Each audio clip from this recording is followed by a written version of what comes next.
This is a tiny house, and look where it is. It's on a rooftop in Lower Manhattan, New York City. Check that view out. And this is probably the coolest apartment you could rent anywhere in town. But it's not exactly the biggest place in town.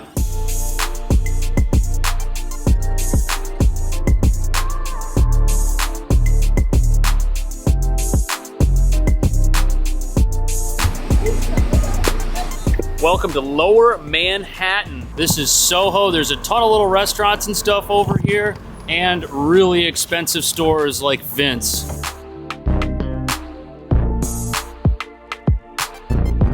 All right, I'm confused. I think this is a store that sells NFTs in real life. Is that what this is? There's like what looks like toys over there. Yeah. Anyone's guess is as good as mine.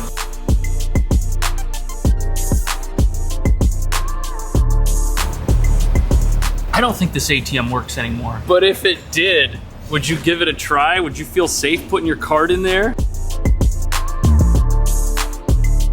Okay, things over here in this part of Soho are looking a little bit more normal. These are all little stores and boutiques. This one manufactures fine perfumes. It looks like they got a bunch of testers out here. I wonder what they smell like. They're probably all exactly the same, but what is different is this restaurant. I think it's gelato. It looks like gelato. Have they existed since 1880? There's a lot of good tacos in New York, but this place, this little shop's been here forever. It's one of the best, and they also have a little coffee bar. Over here, we've got more boutiques and more cafes. Oh, this place is bumping. Maybe you should come here instead for breakfast. It's probably good. It's packed, and a lot of these stores are starting to open up. I guess people are just about ready to spend all their money. The potato dog, yeah. That's the one to get. What's the best filling? I like mozzarella cheese. Mozzarella cheese, that sounds like money. Thank you.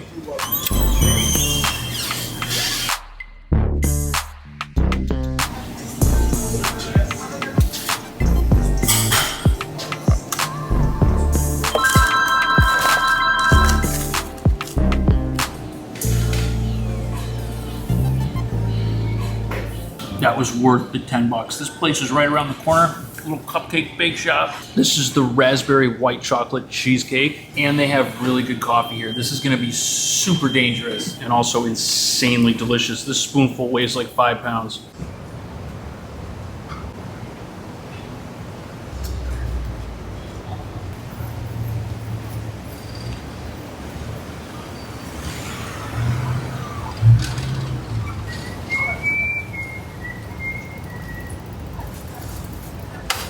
Kind of a quaint little building, and the block is awesome. Right next door, you've got Nails, and across the street, one restaurant, one boutique, two boutiques, another restaurant, and like several more boutiques.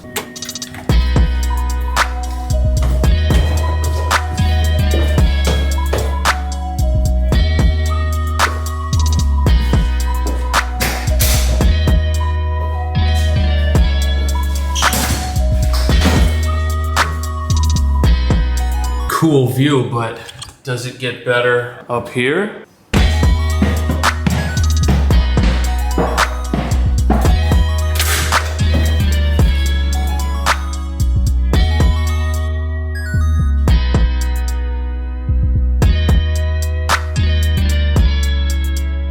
Isn't this awesome? It's a little house on a rooftop. Look, it's got the little rain gutter. There's an emergency exit, and you kind of have this little path that travels this direction, and over here we've got some furniture. By the way, the rent on this, $64.95. Maybe you can make it a 2-bed. So that's our tiny house.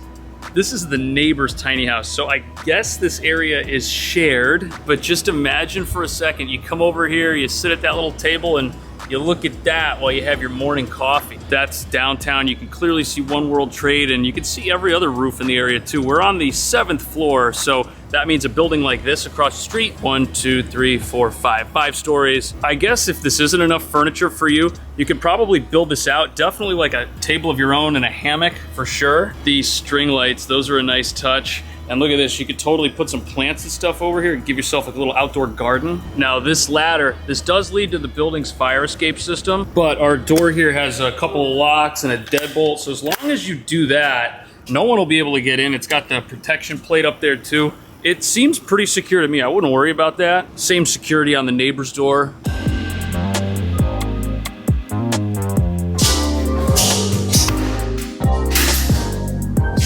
So there's this attic which leads outside, and you could get a very small, very narrow bed up here. If you measure from the railing to the wall, you've got 6.5 feet wide by 11.5 feet long, which means a twin bed could go in this corner. There's also an inbuilt AC with a little plug, and there's a skylight, which during the day is gonna give you more light than the built-in light that this has. Whoa, freestanding wardrobe as well. This is definitely workable if two people want to save money or if one person wants more space. Because if you're sleeping up here, everything downstairs can be used for something else.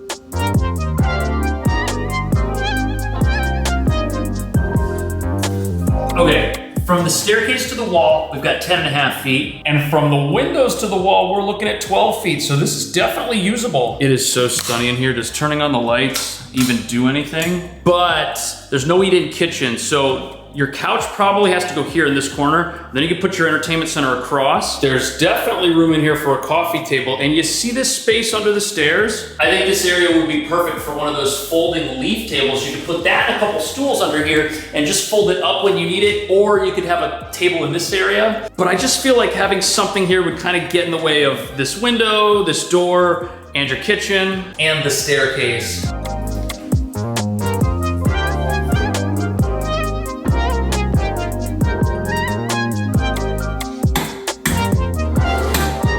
Don't need the fan right now, but I love how they were able to fit so much in here. Look, there's an actual full-size fridge right here in the corner. Everything is lined up perfectly. Look at that clearance. So that's a nice feature. We've got the microwave, we've got the oven, and down here, look at this, we got ourselves a little pocket dishwasher. That's actually bigger than the dishwasher that I have in my apartment.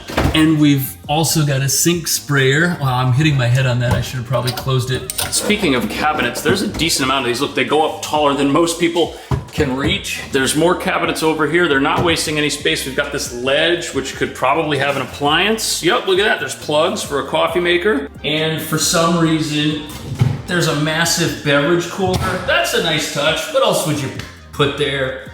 Maybe more cabinets?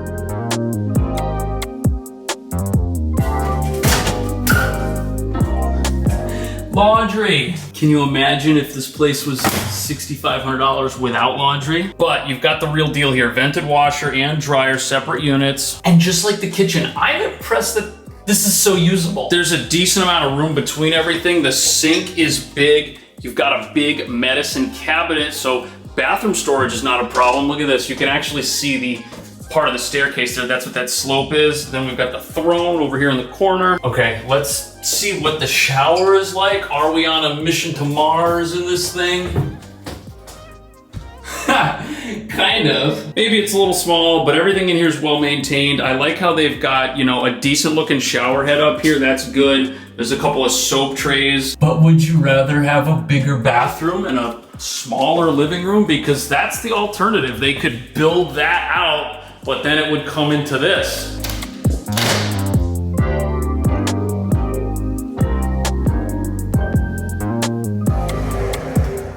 So we do have ourselves a traditional bedroom with a traditional closet. And I like how, to save on space, it also could double as like a wardrobe. The bedroom itself is 10 by 9, so just enough space. Here's your only window. View is nice. There's a lot of light coming in. We're facing east. Bed probably goes there or there. I can't really see another spot where you would put it. But this is about as much space as the attic upstairs. And for that reason, I think this might be a better budget-friendly 2-bedroom than a 1-bedroom. And the reason I say budget-friendly is because 1-bedrooms right now in all of Manhattan rent for over $4,000, and in this neighborhood they're around $5,000. And you're getting an awesome apartment in addition to your sleeping quarters. Would you sleep upstairs? Would you sleep downstairs? Let me know. Subscribe if you had fun, and then pick something else. I will see you in the next video.